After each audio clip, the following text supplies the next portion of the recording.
ನಂದಿನಿ ಮತ್ತು ಉಷಾ ಒಂದೇ ಬೀದಿಯಲ್ಲಿ ಬೆಳೆದ ಬಾಲ್ಯದ ಸ್ನೇಹಿತರು. ನಂದಿನಿ ಮಧ್ಯಮ ವರ್ಗದ ಶಿಸ್ತಿನ ಸಿಪಾಯಿ. ಓದಿನಲ್ಲಿ ಮುಂದಿದ್ದಳು ಮತ್ತು ಸಂಪ್ರದಾಯಸ್ಥ ಮನಸ್ಥಿತಿಯವಳು. ಆದರೆ ಉಷಾ ಹಾಗಲ್ಲ, ಶ್ರೀಮಂತ ಮನೆಯ ಮಗಳು.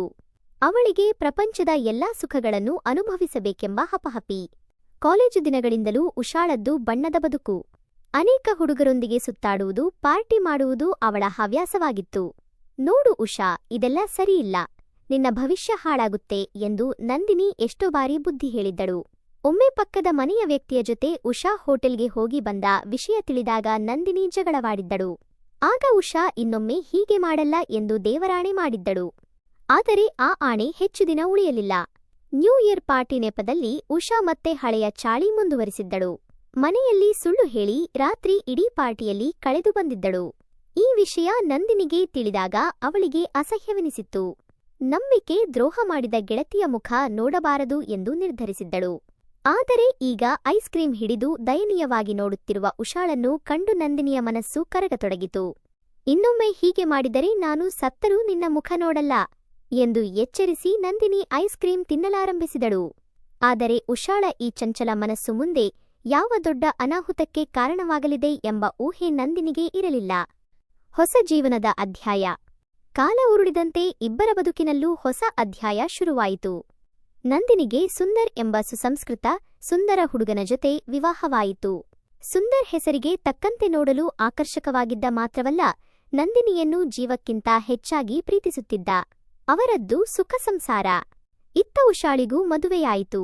ಆಕೆ ಬಯಸಿದಂತೆಯೇ ಒಬ್ಬ ದೊಡ್ಡ ಶ್ರೀಮಂತ ಉದ್ಯಮಿಯ ಜೊತೆ ವಿವಾಹವಾಯಿತು. ಆದರೆ ಆತ ನೋಡಲು ಸಾಧಾರಣವಾಗಿದ್ದ ಮತ್ತು ಯಾವಾಗಲೂ ಬಿಸಿನೆಸ್ ಟ್ರಿಪ್, ಮೀಟಿಂಗ್ ಅಂತ ವಿದೇಶಗಳಲ್ಲಿ ಇರುತ್ತಿದ್ದ. ಉಷಾಳಿಗೆ ಹಣಕಾಸಿನ ಕೊರತೆ ಇರಲಿಲ್ಲ, ಆದರೆ ಗಂಡನ ಸಾಮೀಪ್ಯದ ಕೊರತೆ ಕಾಡುತ್ತಿತ್ತು. ವಾರಾಂತ್ಯದಲ್ಲಿ ಅಥವಾ ಬಿಡುವಿನ ವೇಳೆ ಇಬ್ಬರು ಗೆಳತಿಯರು ಭೇಟಿಯಾಗುತ್ತಿದ್ದರು.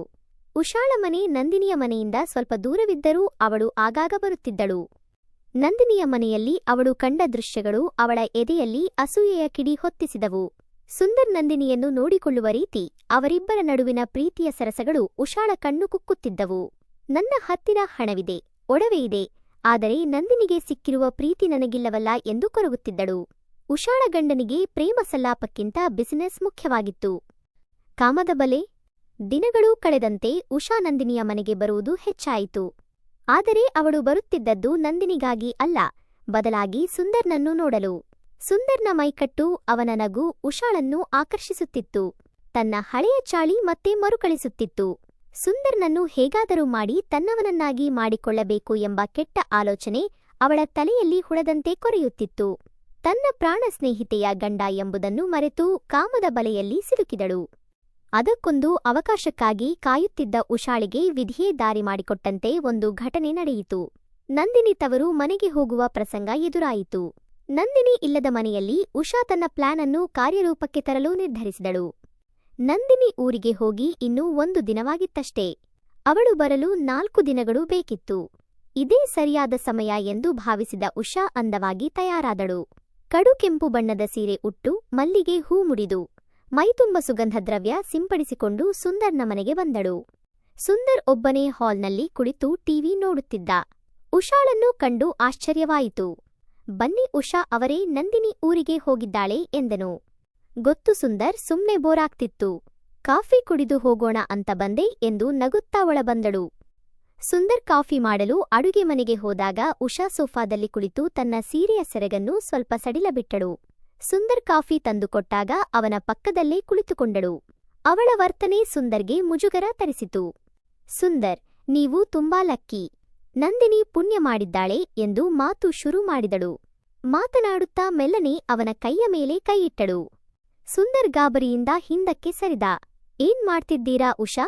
ಇದು ಸರಿಯಲ್ಲ ಎಂದನು. ಆಗ ಉಷಾ ನೇರವಾಗಿ ಅವನ ಕಣ್ಣಲ್ಲಿ ಕಣ್ಣಿಟ್ಟು, ನನಗೆ ಗೊತ್ತು ಇದು ತಪ್ಪೆಂದು, ಆದರೆ ನಿಮ್ಮನ್ನು ನೋಡಿದಾಗಿನಿಂದ ನನ್ನ ಮನಸ್ಸು ನನ್ನಲ್ಲಿಲ್ಲ. ನನ್ನ ಗಂಡನ ಬಳಿ ಹಣವಿದೆ, ಆದರೆ ನಿಮ್ಮಲ್ಲಿರುವ ಗಂಡಸ್ಥನ ಆಕರ್ಷಣೆ ಅವನಿಗಿಲ್ಲ. ಪ್ಲೀಸ್, ನಂದಿನಿ ಬರುವವರೆಗೂ ನಾವಿಬ್ಬರೇ ಇರೋದು. ಪೂರೈಸಿ ಎಂದು ಬೇಡಿಕೊಂಡಳು. ಸುಂದರ್ ಅವಳ ಮಾತಿಗೆ ಸ್ತಬ್ಧನಾದ. ಅವನು ಉಷಾಳನ್ನು ಹೊರಗೆ ಹೋಗಲು ಹೇಳಿದನು. ಉಷಾ, ಯೋಚನೆ ಮಾಡಿ ಸುಂದರ್, ಇಂತಹ ಅವಕಾಶ ಮತ್ತೆ ಸಿಗಲ್ಲ ಎಂದು ಹೇಳಿ ತನ್ನ ಆಕರ್ಷಕ ನೋಟವನ್ನು ಅವನ ಮೇಲೆ ಬೀರಿ ಅಲ್ಲಿಂದ ಹೊರಟಳು. ಅವಳು ಹೋದ ಮೇಲೂ ಅವಳ ಬಿಸಿ ಉಸಿರು ಮತ್ತು ಸುಗಂಧದ ಘಮ ಆ ಮನೆಯಲ್ಲಿ ಹಾಗೆ ಉಳಿದಿತ್ತು. ಆ ರಾತ್ರಿ ಸುಂದರ್ಗೆ ನಿದ್ದೆ ಬರಲಿಲ್ಲ. ಕಣ್ಣು ಮುಚ್ಚಿದರೆ ಸಾಕು ಉಷಾಳ ಕೆಂಪು ಸೀರೆಯ ಅಂದ, ಅವಳು ಆಡಿದ ಮಾತುಗಳೇ ನೆನಪಾಗುತ್ತಿದ್ದವು. ತಪ್ಪು, ಇದು ಮಹಾ ತಪ್ಪು ಎಂದು ಬುದ್ಧಿ ಹೇಳಿದರೂ ಮನಸ್ಸು ವಾಮಮಾರ್ಗಕ್ಕೆ ಎಳೆಯುತ್ತಿತ್ತು. ಅವನಲ್ಲೂ ಸುಪ್ತವಾಗಿದ್ದ ಕಾಮನೆಗಳು ಜಾಗೃತವಾಗಿದ್ದವು. ನಂದಿನಿಗಿಂತ ಉಷಾ ನೋಡಲು ಹೆಚ್ಚು ಆಕರ್ಷಕವಾಗಿದ್ದಳು ಎಂಬ ಸತ್ಯ ಅವನನ್ನು ಚುಚ್ಚುತ್ತಿತ್ತು. ಮರುದಿನ ಬೆಳಿಗ್ಗೆ ಎದ್ದವನೇ ಫೋನ್ ತೆಗೆದುಕೊಂಡು ಉಷಾಳಿಗೆ ಕರೆ ಮಾಡಿದ. ಮನೆಗೆ ಬಾ ಎಂದಷ್ಟೇ ಹೇಳಿ ಫೋನ್ ಇಟ್ಟ. ಉಷಾ ಹಾರಾಡುತ್ತಾ ಬಂದು ಸೇರಿದಳು. ಬಾಗಿಲು ಹಾಕಿದ ಕೂಡಲೇ ಅಲ್ಲಿ ನೈತಿಕತೆ ಸತ್ತು ಹೋಗಿತ್ತು. ಸ್ನೇಹ, ನಂಬಿಕೆ ಎಲ್ಲವನ್ನೂ ಗಾಳಿಗೆ ತೂರಿ ಇಬ್ಬರೂ ಕಾಮದ ಅಮಲಿನಲ್ಲಿ ತೇಲಾಡಿದರು. ನಂದಿನಿ ಇಲ್ಲದ ಆ 4 ದಿನಗಳು ಅವರಿಗೆ ಹಬ್ಬದಂತಿದ್ದವು. ಪ್ರಪಂಚದ ಪರಿವಿಲ್ಲದೆ ಇಬ್ಬರು ಕಾಲ ಕಳೆದರು. ಸತ್ಯದ ಆಘಾತ. 4 ದಿನಗಳ ನಂತರ ನಂದಿನಿ ಊರಿನಿಂದ ವಾಪಸ್ ಬಂದಳು. ಆದರೆ ಸುಂದರ್ ವರ್ತನೆಯಲ್ಲಿ ಬದಲಾವಣೆ ಕಂಡುಬಂತು. ಅವನು ಮೊದಲಿಗಿಂತ ಹೆಚ್ಚು ಮೌನಿಯಾಗಿದ್ದ. ನಂದಿನಿಯ ಕಣ್ಣಲ್ಲಿ ಕಣ್ಣಿಟ್ಟು ಮಾತನಾಡಲು ಹಿಂದೇಟು ಹಾಕುತ್ತಿದ್ದ. ರಾತ್ರಿ ಬೇಗ ಮಲಗಿ ಬಿಡುತ್ತಿದ್ದ. ಉಷಾ ಕೂಡ ನಂದಿನಿಯ ಮನೆಗೆ ಬರುವುದು ಹೆಚ್ಚಾಯಿತು. ಆದರೆ ಅವಳು ಸುಂದರನನ್ನು ನೋಡುವ ದೃಷ್ಟಿ ಬದಲಾಗಿತ್ತು. ನಂದಿನಿಗೆ ಏನೋ ಅನುಮಾನ ಶುರುವಾಯಿತು. ಗಂಡನ ಮೊಬೈಲ್ನಲ್ಲಿ ಅಳಿಸಿದ ಮೆಸೇಜ್ಗಳು, ಅವರಿಬ್ಬರ ಕಳ್ಳ ನೋಟಗಳು ನಂದಿನಿಯ ಸಂಶಯಕ್ಕೆ ಪುಷ್ಟಿ ನೀಡಿದವು. ನನ್ನ ಗಂಡ ಹೀಗೆ ಮಾಡಲಾರ ಎಂಬ ನಂಬಿಕೆ ಒಂದೆಡೆಯಾದರೆ, ಏನೋ ನಡೆಯುತ್ತಿದೆ ಎಂಬ ಹೆಣ್ಣಿನ ಸಹಜ ಅಂತಃಪ್ರಜ್ಞೆ ಇನ್ನೊಂದೆಡೆ. ಸತ್ಯ ತಿಳಿಯಲೇಬೇಕೆಂದು ನಂದಿನಿ ಒಂದು ನಾಟಕವಾಡಲು ನಿರ್ಧರಿಸಿದಳು.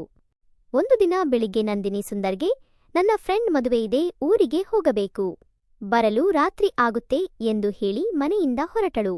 ಸುಂದರ್ ಮುಖದಲ್ಲಿ ಸಣ್ಣದೊಂದು ನಿರಾಳತೆ ಮತ್ತು ಖುಷಿ ಕಾಣಿಸಿತು. ನಂದಿನಿ ಬಸ್ ಸ್ಟ್ಯಾಂಡ್ಗೆ ಹೋಗುವ ಬದಲು ಆಟೋ ಹಿಡಿದು ಪಾರ್ಕ್ ಒಂದರಲ್ಲಿ ಕುಳಿತಳು. ಅರ್ಧ ಗಂಟೆಯ ನಂತರ ಉಷಾಳಿಗೆ ಫೋನ್ ಮಾಡಿ, ನಾನು ಮದುವೆಗೆ ಹೋಗ್ತಿದ್ದೀನಿ, ನೀನು ಬರ್ತೀಯಾ ಎಂದು ಕೇಳಿದಳು. ಉಷಾ, ಇಲ್ಲ ಕಣೆ, ನನಗೆ ಹುಷಾರಿಲ್ಲ, ಮನೆಯಲ್ಲೇ ಇರ್ತೀನಿ ಎಂದು ಸುಳ್ಳು ಹೇಳಿದಳು. ನಂದಿನಿಯ ಅನುಮಾನ ಬಲವಾಯಿತು. ಸುಮಾರು 2 ಗಂಟೆಗಳ ನಂತರ ನಂದಿನಿ ನೇರವಾಗಿ ತನ್ನ ಮನೆಗೆ ಬಂದಳು. ಮನೆಯ ಬಾಗಿಲು ಹಾಕಿತ್ತು. ಬಳಿಯಿದ್ದ ಕೀಲಿಕೈಯಿಂದ ಬಾಗಿಲು ತೆರೆದು ಒಳಗೆ ಹೋದಳು. ಅಲ್ಲಿ ಕಂಡ ದೃಶ್ಯ ಅವಳ ಎದೆ ಒಡೆಯುವಂತಿತ್ತು. ತನ್ನ ಪ್ರೀತಿಯ ಗಂಡ ಮತ್ತು ಪ್ರಾಣ ಸ್ನೇಹಿತೆ ಇಬ್ಬರು ಏಕಾಂತದಲ್ಲಿ ಮೈಮರೆತಿದ್ದರು. ನಂದಿನಿಯನ್ನು ಕಂಡ ಕೂಡಲೇ ಇಬ್ಬರೂ ಸಿಡಿಲು ಬಡಿದವರಂತೆ ಬೆಚ್ಚಿಬಿದ್ದರು. ನಂದಿನಿಯ ಕೋಪಕಟ್ಟೆ ಒಡೆಯಿತು. ನೇರವಾಗಿ ಹೋಗಿ ಉಷಾಳ ಕೆನ್ನೆಗೆ ಬಲವಾಗಿ ಬಾರಿಸಿದಳು. ಸ್ನೇಹಿತೆ ಎಂದು ನಂಬಿದ್ದಕ್ಕೆ ನನಗೆ ಒಳ್ಳೆಯ ಬಹುಮಾನ ಕೊಟ್ಟೆ. ಇವತ್ತೇ ನಮ್ಮ ಸ್ನೇಹಕ್ಕೆ ಕೊನೆ, ತೊಲಗು ಇಲ್ಲಿಂದ ಎಂದು ಕಿರುಚಿದಳು. ಉಷಾ ತಲೆ ತಗ್ಗಿಸಿ ಅಲ್ಲಿಂದ ಓಡಿಹೋದಳು. ಸುಂದರ್ ನಂದಿನಿಯ ಕಾಲಿಗೆ ಬಿದ್ದು, ತಪ್ಪಾಯಿತು ನಂದಿನಿ, ಆ ಕೆಟ್ಟಗಳಿಗೆಯಲ್ಲಿ ಮೈಮರೆತೆ, ದಯವಿಟ್ಟು ಕ್ಷಮಿಸು ಎಂದು ಗೋಗರಿದನು. ನಂದಿನಿ ಅಂದು ಸಂಜೆ ಪೂರ್ತಿ ರೂಮ್ನಲ್ಲಿ ಅಳುತ್ತಾ ಕುಳಿತಳು. ಅವಳಿಗೆ 2 ದಾರಿಗಳಿದ್ದವು. ಒಂದು ಗಂಡನನ್ನು ಬಿಟ್ಟುಬಿಡುವುದು, 2 ಕ್ಷಮಿಸಿ ಬದುಕು ಮುಂದುವರಿಸುವುದು. ದೀರ್ಘಾಲೋಚನೆಯ ನಂತರ ಅವಳು ವಾಸ್ತವವನ್ನು ಅರಿತಳು. ಉಷಾಳ ಬುದ್ಧಿಯೇ ಅಂತದ್ದು, ಅವಳ ಸಹವಾಸ ಮಾಡಿದ್ದು ತನ್ನ ತಪ್ಪು. ಆದರೆ ಗಂಡ ಪಶ್ಚಾತ್ತಾಪ ಪಡುತ್ತಿದ್ದಾನೆ. ಒಂದು ಕ್ಷಣದ ತಪ್ಪು ಇಡೀ ಬದುಕನ್ನು ಹಾಳು ಮಾಡಬಾರದು ಎಂದು ನಿರ್ಧರಿಸಿದಳು. ಬಾಗಿಲು ತೆರೆದು ಹೊರಬಂದ ನಂದಿನಿ, ಇನ್ನೊಮ್ಮೆ ಆ ಉಷಾಳ ಹೆಸರು ಈ ಮನೆಯಲ್ಲಿ ಕೇಳಲಬಾರದು ಎಂದು ಸುಂದರ್ಗೆ ಎಚ್ಚರಿಸಿದಳು. ಸುಂದರ್ ತಲೆದೂಗಿದ. ಕಳಚಿದ ನಂಬಿಕೆಯನ್ನು ಮತ್ತೆ ಕಟ್ಟಲು ಸಮಯ ಬೇಕಿತ್ತು, ಆದರೆ ಸಂಸಾರ ಉಳಿದಿತ್ತು.